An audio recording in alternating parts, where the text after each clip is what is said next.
Shalom, shalom peuple de Dieu, bonjour, bienvenue n'est-ce pas à notre deuxième jour de consécration mensuelle du mois de janvier 2026. C'est toujours un honneur, c'est toujours un plaisir, c'est toujours un privilège pour moi n'est-ce pas de partager n'est-ce pas cette consécration mensuelle avec vous. C'est vraiment un honneur, le Seigneur c'est lui qui nous fait grâce, c'est lui qui nous choisit, même pour parler de ses affaires, c'est lui qui nous choisit. Alors c'est une grâce n'est-ce pas renouvelée ce matin. Hier nous avons parlé de l'action de grâce. Comme à l'accoutumée, nous commençons nos consécrations mensuelles en rendant grâce à Dieu. J'espère que tu l'as fait, j'espère que tu as passé toute ta journée à danser, à sauter, à rire, à adorer. Oh là là, que c'est beau de passer du temps dans la présence de Dieu. Alors aujourd'hui, n'est-ce pas, il est question de faire le bilan. Oui, de faire le bilan. C'est quoi ton bilan annuel 2025?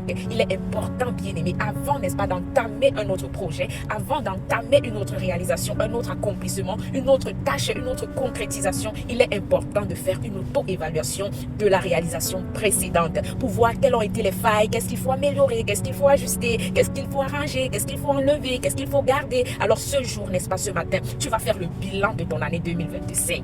Bien aimé, nous devons savoir que le bilan, c'est une pratique d'auto-évaluation.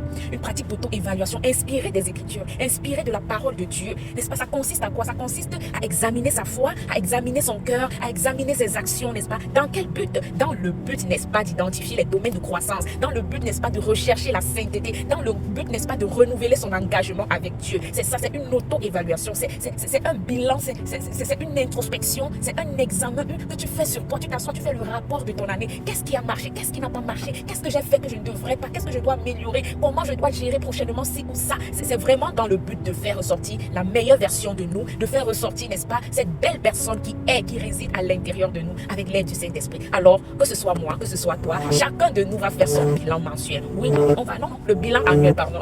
Lorsque nous prenons par exemple, n'est-ce pas, le livre de Genèse chapitre 1, la Bible nous dit quoi? La Bible nous dit que même Dieu, le Tout-Puissant, le Père de la sagesse, la sagesse même en question, il faisait le bilan pendant le processus de la création de l'univers. À chaque journée, la Bible dit Dieu vit que cela était bon. Ça veut dire qu'après avoir créé, Dieu s'asseyait, il faisait comme le bilan, comme une revue, n'est-ce pas? Et il disait non, ça là, c'est bon. Et bien aimé, c'est un modèle que Dieu nous montre, d'avoir une bonne approche après avoir réalisé quelque chose, après avoir accompli quelque chose. La bonne approche est de s'asseoir, de faire un bilan, une revue, un récapitulatif et de faire la quintessence si c'est bon ou pas. Et lorsque nous lisons, n'est-ce pas, Genèse chapitre 2, qu'est-ce que la Bible nous dit? La Bible nous dit qu'à un moment donné, lorsque Dieu a créé un jour, il s'est rendu compte qu'il y avait, n'est-ce pas, une faille dans la création. Après avoir fait le bilan, il a vu que le bilan n'était pas totalement positif, qu'il y avait, n'est-ce pas, des failles, qu'il y avait un petit manquement, donc il fallait qu'il s'ajuste. Alors il a créé l'homme et il a vu qu'il manquait un petit ingrédient. Dieu lui-même, après avoir créé, il a fait un bilan, il a vu que c'était négatif. Qu'est-ce qu'il a fait? Il n'est pas resté se morfondre, se soucier, s'inquiéter, ou alors, je sais pas, il a dit non, on va recommencer le processus. Et il a créé la femme. Et le verset 31 du chapitre 1 nous dit,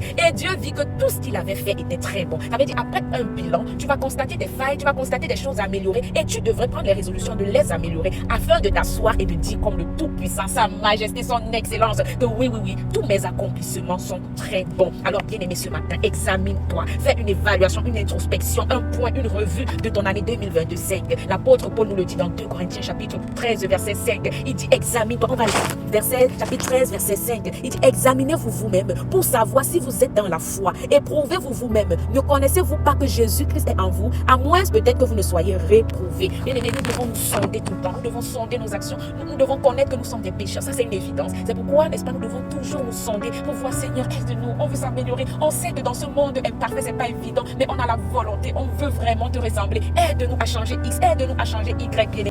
On ne se sonde pas pour la honte, on ne se sonde pas vraiment pour se jeter des pots de banane, on se sonde pour l'authenticité, on se sonde pour l'amélioration, on se sonde, n'est-ce pas, pour l'ajustement bien. Alors en ce deuxième jour de consécration mensuelle, bien aimé, sonde-toi pour vérifier, n'est-ce pas, s'il y a la cohérence entre ta vie publique et ta vie privée. Sonde-toi, n'est-ce pas, pour identifier tes fautes, tes lacunes en toute humilité afin de demander pardon à Dieu et de les améliorer. Bien aimé, n'est-ce pas, sonde-toi pour te poser des questions sur ton identité, sur ton intimité avec Dieu et sur ton cœur. C'est pour ton bien, c'est pour mon bien. Bien aimé, le Fils prodige, lorsque nous lisons Luc chapitre 15 à partir du verset 17, le Fils prodige, lorsqu'il s'est auto-évalué, il a vu ses failles, il a vu ses erreurs et il a pris la résolution de retourner vers son Père. Bien aimé, David, après meurtre et adultère, n'est-ce pas, il s'est assis, il a fait une rétrospection et il a vu ses failles, il est allé soupirer au pied de la croix du Seigneur pour implorer son pardon. Bien aimé, nous voyons Pierre, après avoir régné Jésus 3 fois de suite, il l'a regretté amèrement. Le regret vient après l'évaluation, le regret vient après le bilan. Bien aimé, n'est-ce pas, Judas, après avoir vendu le Christ, Lui, il a opté pour la mauvaise attitude parce qu'il a bien fait le bilan, c'est bien, mais il a décidé d'aller se pendre. Ça, ce n'est pas une attitude à adopter. Le bilan n'est pas pour nous, pour nous torpiller, pour nous culpabiliser, c'est vraiment pour nous améliorer. Alors toi, après avoir fait ton bilan, que feras-tu? Quelle attitude vas-tu adopter? Alors nous allons nous retrouver demain, n'est-ce pas, pour voir quelles sont les résolutions que nous pouvons prendre, n'est-ce pas, après s'auto-évaluer. Quelles sont les résolutions à prendre pour profiter, n'est-ce pas, de cette nouvelle opportunité que le Seigneur nous donne en cette année 2026. Alors bien aimé, pendant que tu fais ton bilan annuel, je prie que le Seigneur te donne le cœur d'humilité pour ne pas culpabiliser, mais pour bien aimé t'améliorer. Et ça, c'est pour la gloire de Dieu. Alors nous bénissons le Seigneur pour cette deuxième journée de jeûne et de prière. Et nous prions que sa main soit avec nous, qu'il nous aide pendant notre auto-évaluation, qu'il nous aide à dénicher les failles, à dénicher les fautes, à dénicher nos manquements, nos erreurs et à prendre des bonnes résolutions de nous améliorer pour garder notre parfaite intimité et cohésion avec lui. Nous avons prié, pas parce que nous sommes dignes, mais au nom de Jésus-Christ. Amen. Alors shalom et à demain, bien-aimés.